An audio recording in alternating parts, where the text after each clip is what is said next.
En esta sesión hablaremos del plan de mejoramiento. ¿Qué es el plan de mejoramiento? Es el conjunto de metas, acciones, procedimientos y ajustes que la institución define y pone en marcha en periodos de tiempo determinados para que los aspectos de la gestión institucional se integren en torno al propósito comúnmente acordados y apoyen el cumplimiento de su misión.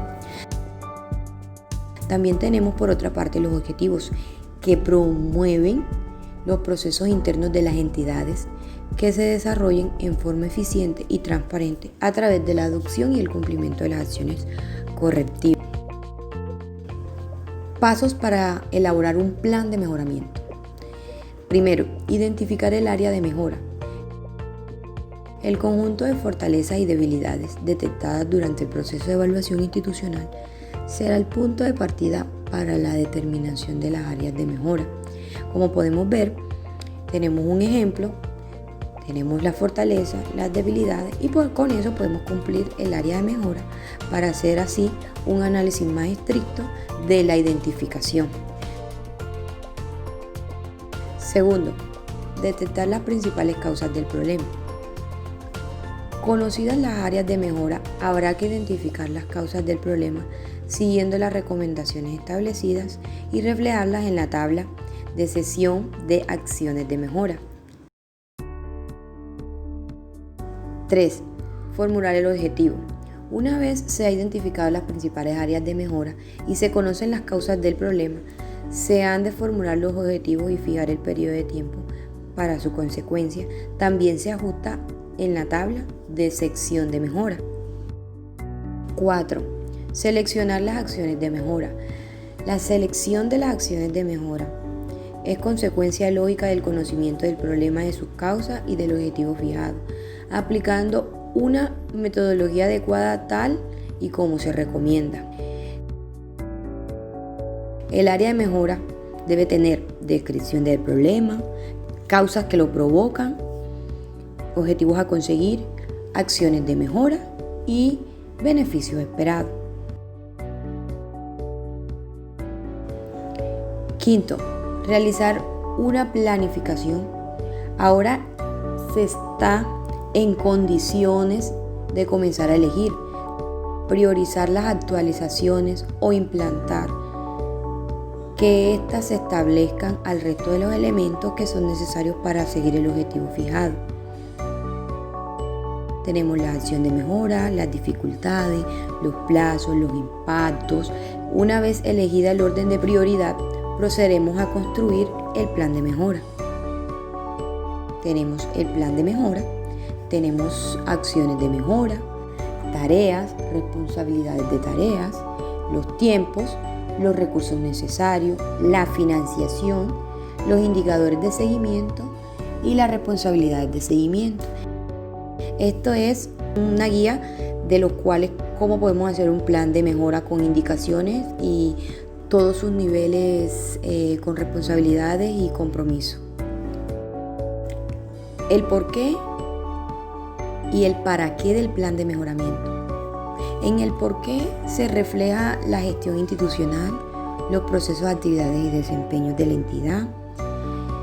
El por qué se manifiestan los resultados y el mejoramiento institucional. El para qué sería para identificar el nivel de gestión de la institución, examinando la capacidad de ésta para moverse en el tiempo y alcanzar los resultados previos. De las fuentes para elaborar el plan de mejoramiento. Primero tenemos la autoevaluación. Como sabemos, como empresa debemos autoevaluarnos. Segundo, auditoría efectuada por la Oficina de Control Interno. Todos debemos llevar ese control. Tercero, no conformidades de la auditoría de Sistema Integrado de Gestión. Cuarto, auditorías externas antes de los certificadores. Quinto, auditorías entes de control externos. Sexto, peticiones, quejas y reclamos. 7 tenemos los riesgos.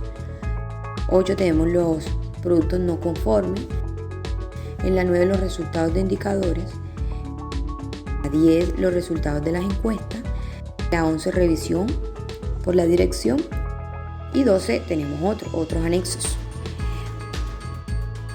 Tenemos varios planes de mejoramiento institucional.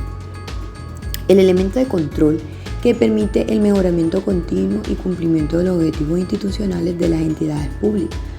Esto se integra a las acciones de mejoramiento de nivel de los procesos que debemos operar como entidad para fortalecer íntegramente su desempeño institucional y cumplir con las funciones, misión y objetivos para determinar y establecer las normas de creación, teniendo en cuenta los compromisos y los organismos de controles fiscales. En los planes de mejoramiento institucional se recoge también o se recomienda también hacer un análisis generado en el desarrollo de componentes de auditoría interna, evaluación independiente y las observaciones del órgano de control fiscal. En esta entidad debemos estructurar un plan de mejoramiento que sea adelantarse de un periodo determinado ajustado a su misión, visión, objetivo institucional, funciones y los recursos disponibles. Planes de mejoramiento en proceso. Estos elementos de control que tienen los planes administrativos con las acciones de mejoramiento que a nivel de procesos y de áreas responsables dentro de la organización pública deben adelantarse para fortalecer su desempeño y funcionamiento. Los planes de mejoramiento por procesos contienen las acciones para subsanar las variaciones presentadas entre las metas esperadas para cada proceso y los resultados alcanzados. En esta formulación se incluye la descripción de las causas y las consecuencias de dichas variaciones, la definición de sus objetivos, los alcances, las acciones e implementar las metas de los logros en tiempo que se pueden cumplir. Además, debe incluir aquellos aspectos constitutivos del plan de mejoramiento institucional que contribuyan al desarrollo. Plan de mejoramiento individual. En este plan de mejoramiento contiene las acciones de mejoramiento que debe ejecutar cada uno de los servidores públicos para mejorar su desempeño y el del área organizacional, la cual pertenece en su marco de tiempo y espacio definido para mayor productividad de las actividades o tareas bajo su responsabilidad. Los planes de mejoramiento individual contienen los compromisos de asuntos de servidor con el fin de superar las brechas presentadas entre su desempeño real y el desempeño que se espera de él. Entre estos parámetros de referencia del desempeño, esperando estas definiciones de acuerdo con las funciones y competencias de cada empleo. El instrumento de evaluación del desempeño, los acuerdos de plan de gestión y el planteamiento de procesos. En esta podemos ver los hallazgos. Es una narración explicativa y lógica de los hechos detectados en el examen de auditoría, referente a la deficiencia, desviaciones, irregularidades, errores, debilidades y fortalezas o necesidades de cambio. Es toda la información que a juicio del auditor les permite identificar hechos, circunstancias importantes que incidan en la gestión de una entidad o programa bajo examen que merezca ser comunicado en el informe en el resultado de la comparación que se realiza entre un criterio y la situación actual encontrada durante el examen de una entidad o área de proceso. Hallazgo de auditoría. En estos hallazgos de auditoría también tenemos las condiciones, las causas, los efectos y los criterios. Con estos hallazgos podemos darnos cuenta que cada variación o elemento, narración o juicio de auditoría podemos tener alguna causa que nos conlleve, las condiciones efectuadas en los procesos del hallazgo, el efecto del cual causamos o tenemos errores por causar y las críticas o los criterios que tenemos para dar una narración o una explicación lógica de los hechos detectados en esta auditoría. Tenemos también unos atributos, unas condiciones, unos criterios, unas causas, unos efectos, de los cuales podemos dar descripciones y significados. Las condiciones como tal son situaciones actuales encontradas, o sea que estas no están cumpliendo los criterios. Es un significado de los cuales podemos decir lo que es, o sea, la condición como tal. En el criterio tenemos la normativa legal o la técnica que nos aplica. Quiere decir que debe ser. Tenemos también la causa. Son las razones de desviación determinadas porque las condiciones no cumplen con el criterio. ¿Por qué debe suceder? O sea, es el significado a la causa. Efecto. La importancia relativa del asunto, determinar los resultados de las consecuencias de las condiciones al cumplimiento en el criterio y dar también así las diferencias entre lo que es y lo que debe ser. Unos requisitos básicos para los hallazgos es la importancia que tenemos la importancia relativa que nos da como un desarrollo y una comunicación formal. También tenemos basado en los hechos, las evidencias, que nos figuren un papel en el trabajo. Tenemos los objetivos al fundamento de los hechos reales. También tenemos la labor de auditoría suficiente para respaldar las conclusiones del resultado, o también tenemos conveniente para las personas que han participado en la ejecución de la auditoría. Para desarrollar un hallazgo tenemos también que cumplir unos ciertos pasos y son los siguientes: identificar la condición deficiente y su comprobación con los estándares o criterios establecidos. Identificar las líneas de autoridad y de responsabilidad en la entidad con respecto a las condiciones encontradas. Determinar y comprender las causas de la deficiencia. Determinar si la deficiencia es aislada o muy difundida, o sea, que las consecuencias deben ser para evaluar los procesos o aislamientos representativos de las debilidades sistematológicas generales. También tenemos la matriz de confianza. Esto lo hacemos, bueno, como vemos en nuestro ejemplo, aquí tenemos la descripción cómo debe ser formada la matriz de confianza. Tenemos los auditores, tenemos la matriz, tenemos el certificado, el cuestionario de control interno que nos lleva a una base de preguntas y nos hace indicar el nivel de confianza y el nivel de riesgo de control que tenemos, si es muy bajo, si es muy alto, si tenemos las calificaciones, si tenemos los niveles. Entonces aquí vamos a un sí o un no para organizar o tener en cuenta cuáles son los niveles más moderados, más bajos, más altos, para ver los riesgos de control cualitativo, cuantitativo, toda esa fase de esto. Para eso indicamos esta matriz de confianza. Por otro lado tenemos el análisis de los riesgos internos, tenemos la evaluación de riesgos. Primero, específicamente los objetivos de la identificación y la valoración de los riesgos relacionados a dichos objetivos. Segundo, analizar los riesgos para determinar cómo deben de ser o administrarse. Tercero, considerar la posibilidad de fraude en la evaluación de los riesgos. Cuarto, identificar la evaluación de cambios que pueden impactar un significado en la gestión de los riesgos. Para nosotros o para todos, ¿qué es el riesgo? Bueno, principalmente el riesgo es un objetivo de una compañía de los cuales protege el valor de sus activos existentes y crea nuevos activos, o sea, los valores para el futuro. También tenemos el valor para la compañía, es el valor de lo integrado, de su totalidad interna, externa. Esos son unos riesgos de impacto y la probabilidad de que la amenaza o de una serie de eventos de amenaza puedan afectar de manera adversa la consecución de los objetivos. Por otro lado, tenemos la categoría de riesgo. Bueno, como pueden ver, la categoría de riesgo es algo bastante estratégico. Vemos aquí una pirámide de la cual va en aumento y lleva un control estratégico financiero, operativo, de cumplimiento. O sea, lleva un proceso, tiene una infraestructura bastante común de riesgo, de los cuales también nos hace que las 4 categorías que vemos ahí son relevantes desde el perspectivo o del inversionista. La primera sería el riesgo estratégico. Es bastante estratégico la gerencia, identificar los riesgos más importantes a través de los procesos de planificación y obtener aprobación en cuanto a la junta. Lo segundo, los riesgos operativos, grandes riesgos que afectan las habilidades de la organización para lograr los planes estratégicos. El tercero serían los riesgos financieros, que nos incluye informar de forma financiera con una cobertura de riesgo en el mercado, de liquidez, de riesgo de crédito institucional y financiero.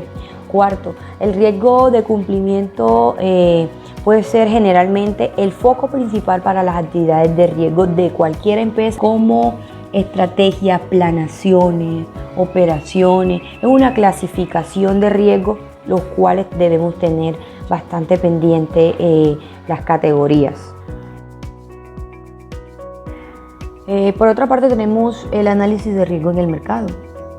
Un análisis de riesgo en el mercado es el proceso de estudio de los riesgos de las carteras de un inversor que se enfrenta a un esfuerzo para mitigar esos riesgos, diferentes riesgos o asociaciones con las categorías de valores, por lo que puede ser útil para los inversores, o estudiar el riesgo de estrechamiento de evaluación de la probabilidad de sus carteras que estén expuestos a amenazas específicas y a la gravedad del impacto que sería o que ésta pudiese tener.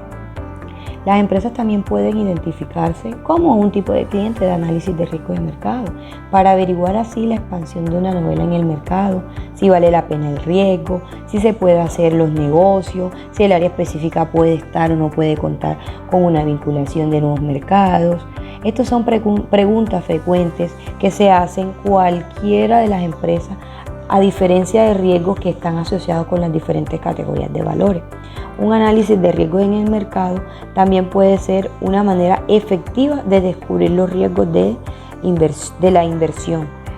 Por otro lado, podemos ver que los riesgos cuantificables, tenemos riesgo en el mercado.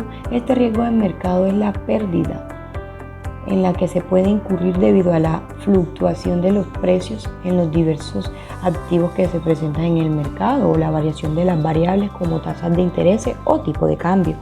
También tenemos el riesgo de crédito. Bueno, en este riesgo de crédito tenemos dos aspectos o dos riesgos: el riesgo de contraparte y el riesgo de liquidez. El riesgo de contraparte es la pérdida que se presenta debido al incumplimiento de los pagos de la contraparte por una operación financiera. Y el riesgo del emisor se debe cuando el emisor no tiene capacidad para cubrir el pago de los intereses pactados. El riesgo de liquidez, este se traduce a la dificultad de vender o liquidar una inversión, es decir, de transformar un activo en un efectivo. Riesgos no cuantificables. Los riesgos no cuantificables son riesgos que por su naturaleza no se pueden calcular fácilmente. Tenemos el riesgo legal. Este es un problema de cambios y dificultades legales que pueden afectar a los lineamientos o planteamientos y condiciones de dichas empresas. Riesgos operativos. Tienen lugar como consecuencia de errores, inecuaciones o fallas humanas o de tecnología. Riesgo reputacional. Consiste en la posibilidad de la pérdida que incurra una entidad como consecuencia del prestigio. Es algo que debemos tener bastante en cuenta. Se sabe que la reputación de una empresa va basada también en el compromiso, en los riesgos que se puedan tomar. El riesgo estratégico se enfoca en asuntos relacionados con la misión, la visión, los cumplimientos de las estrategias, de los objetivos estratégicos, que es bastante regular y no es tan proporcional, sino que nos ayuda a motivarnos, a regular. Este riesgo nos ayuda a regularnos como empresa o como entidad, o también como inversionista, viendo las posibilidades o probabilidades de riesgo que tenemos en el mercado. Tenemos la provisión de inventario. Bueno, la provisión de inventario protege más que todo a la empresa contra la obsolencia, el desuso, los daños, el deterioro. Lo podemos encontrar los inventarios físicos, como la pérdida o cálculo de cualquier otro tipo que influya o conduzca a que el valor del mercado sea diferente o tenga diferencia con los costos de adquisición.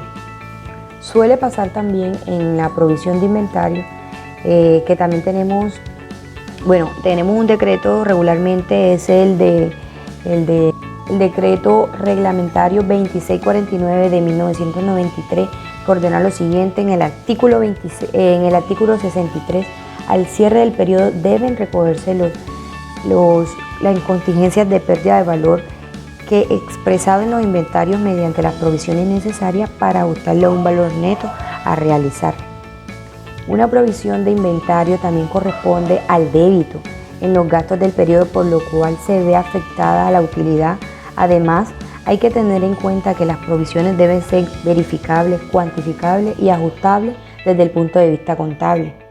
Las provisiones de activos fijos. Bueno, los activos fijos son recursos propios o propiedad de la empresa que se esperan beneficiar cuanto a las operaciones futuras de las mismas.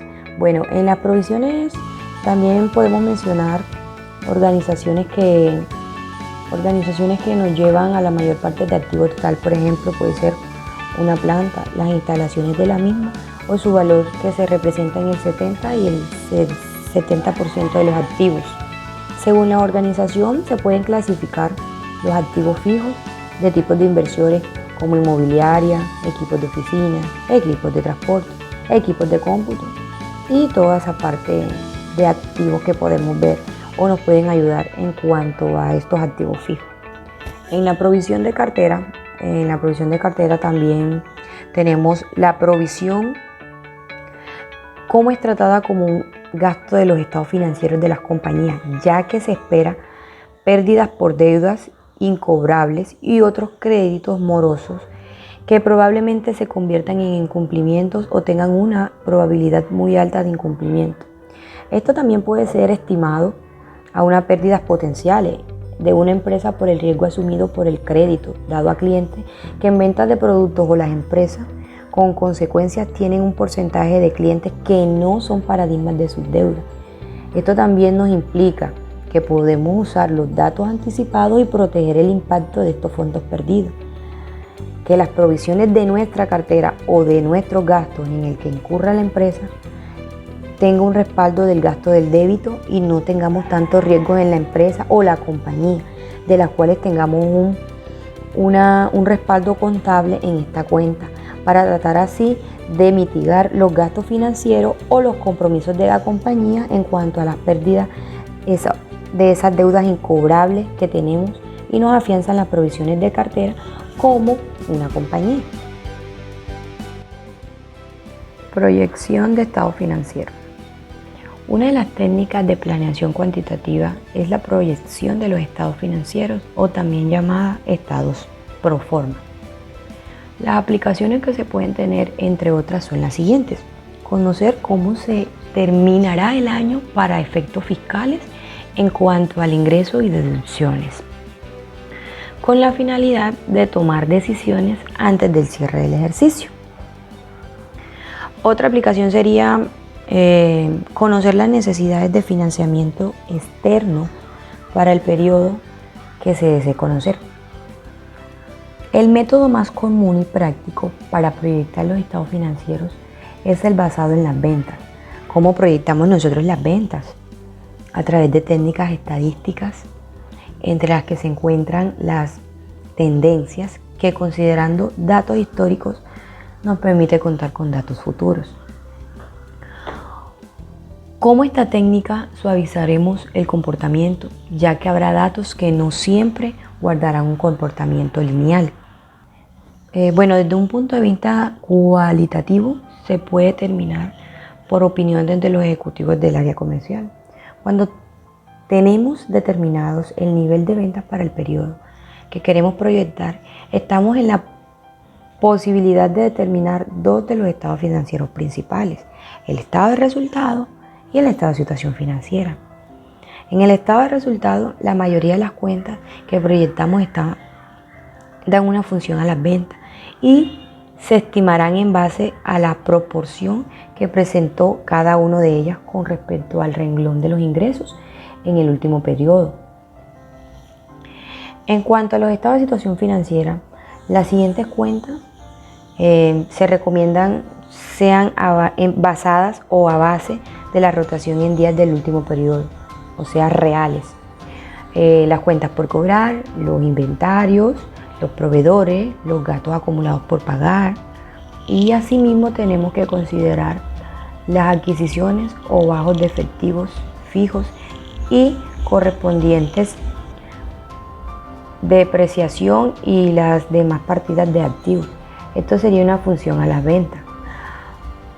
Por parte del pasivo, las otras cuentas que no representan financiamiento externo se proyectarán en base a ventas e inicialmente a los saldos de las cuentas que representan financiamiento externo. No se mueven precisamente para conocer, sino que incrementan o se disminuyen. Por lo que respecta al capital contable, sí determinará un aumento o disminuciones en el capital social y se incorpora el resultado neto de los resultados del ejercicio anterior.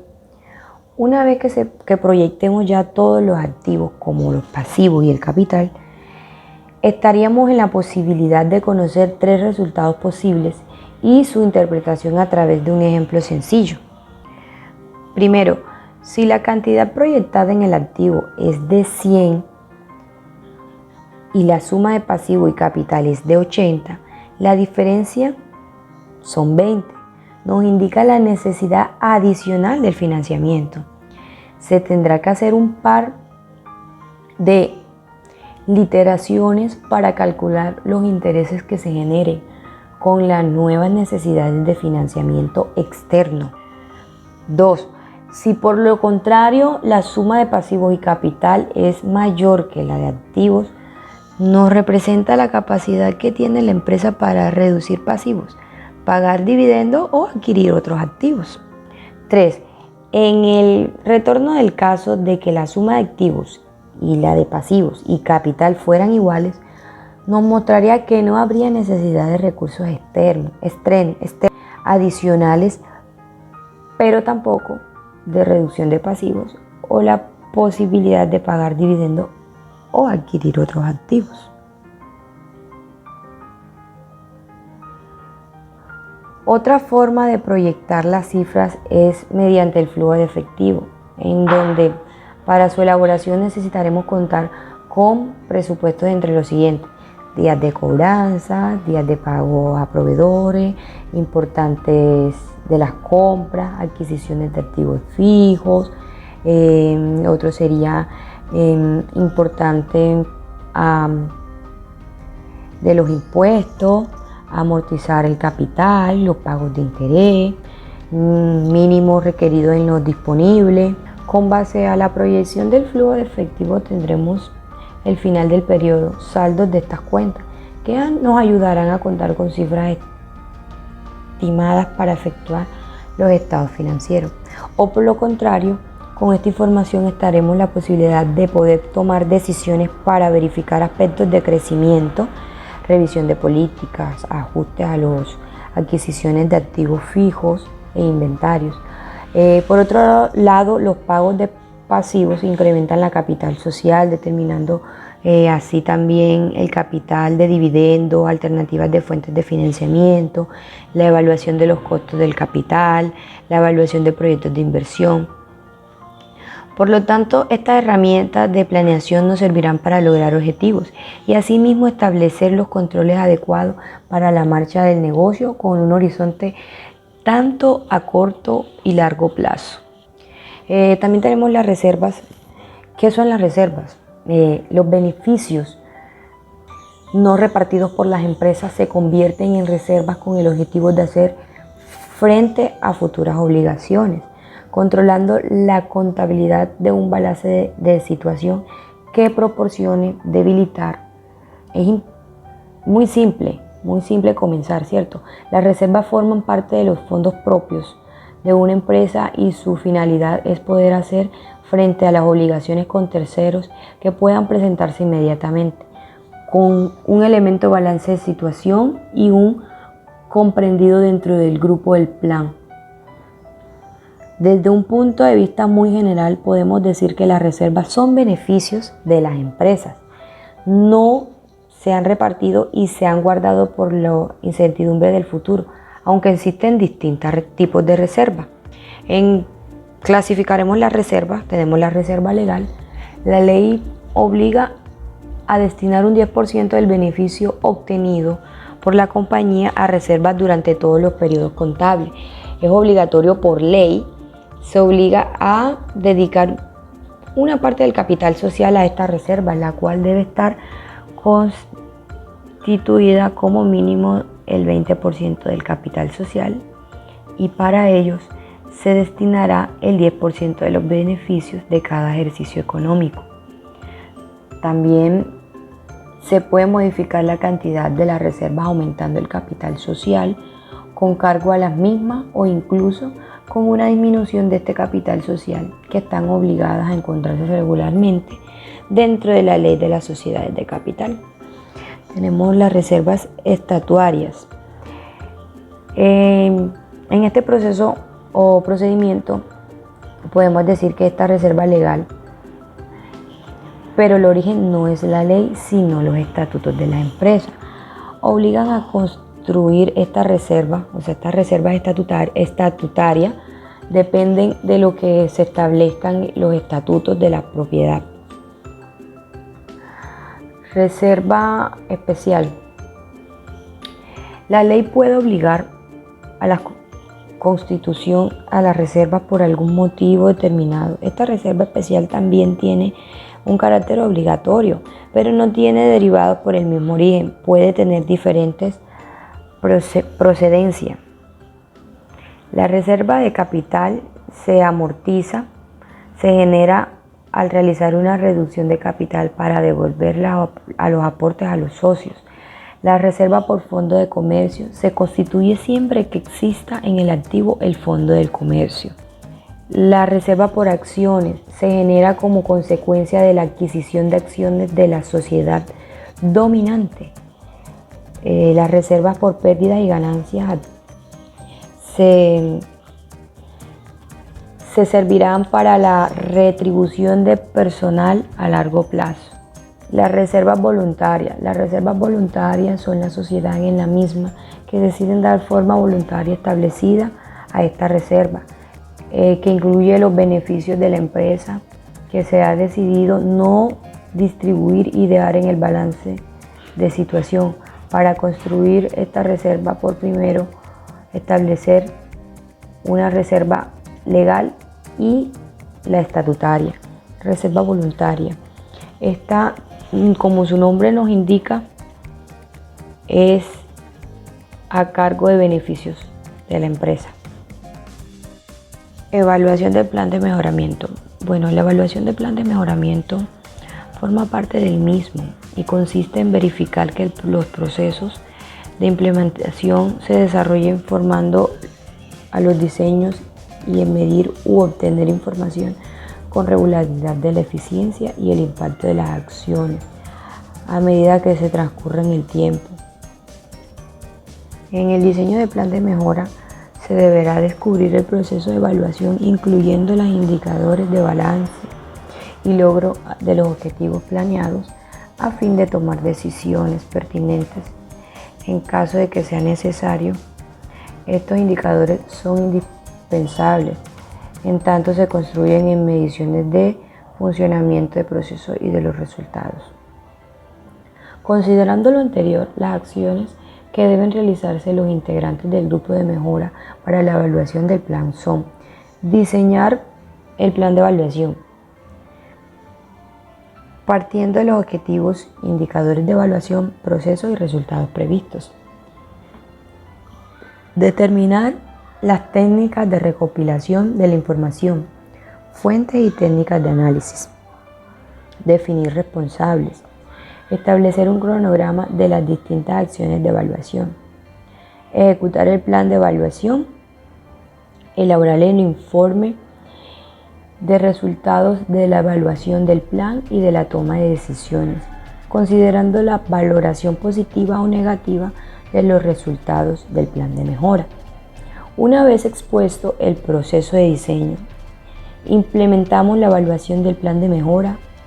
A continuación se proporcionará algunas herramientas que se han desarrollado dentro del campo de la gestión de calidad y que son un medio para definir propuestas de mejora que se realizan concreta y variable a corto, mediano o largo plazo.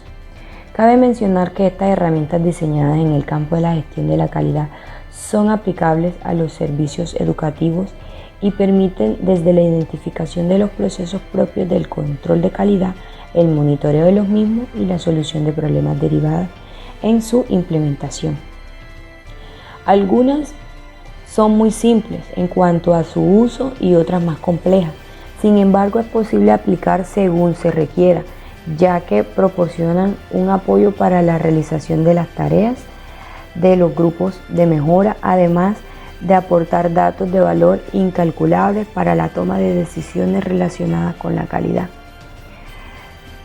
Lo fundamental para el éxito de la instrumentación de calidad es el conocimiento que los miembros de los grupos de mejora deban tener del proceso y de las herramientas que se utilizarán.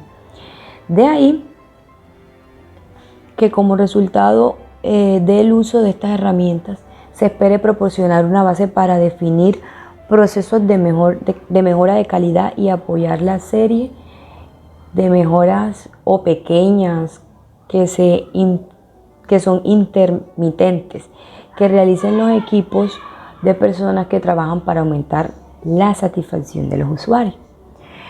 Presupuestos. Un presupuesto es un plan de operaciones y recursos de una empresa que se formula para lograr un cierto periodo de los objetivos propuestos y se expresa en términos monetarios. En otras palabras, es un presupuesto, es simplemente sentarse a planear lo que se quiere hacer en el futuro y expresarlo en dinero. Un ejemplo son los viajes. Uno se pone a planear, entre otras cosas, cuánto hay que gastarse en pasajes, gasolina, comida y hospedaje, y ya que ha visto todo eso, entonces sabrá cuánto necesita ahorrar y por tanto cuánto y cuándo se podría ir. ¿En qué consiste hacer un presupuesto? Por lo tanto, cuando hacemos un presupuesto para una empresa, en realidad lo que estamos haciendo es planear el futuro. Entonces, te preguntas cuánto piensas vender, qué necesitas para lograrlo, cuánto tienes que gastar y lo mejor de todo, sabrás cuándo vas a gastar en un periodo. Obviamente, esto es estimado, que pueden hacer de acuerdo con las experiencias y la información que se conoce. A partir de ahí, sabremos cuánto cobras por tu trabajo realizando esta función, de los beneficios que planeas obtener. Otra consideración importante es que podrás comprar tu presupuesto o comparar tu presupuesto, que solamente es un plan con las ocurrencias de realidad y detectar aquellas áreas que se pueden estar causando problemas. Los presupuestos oficiales deben cumplir con 4 requisitos. Por un lado, la elaboración, luego debe ser aprobado por el mismo organismo correspondiente, se ejecuta y por último debe existir un control. Cuando se trata de presupuestos estatales, los mismos son regulados por la ley.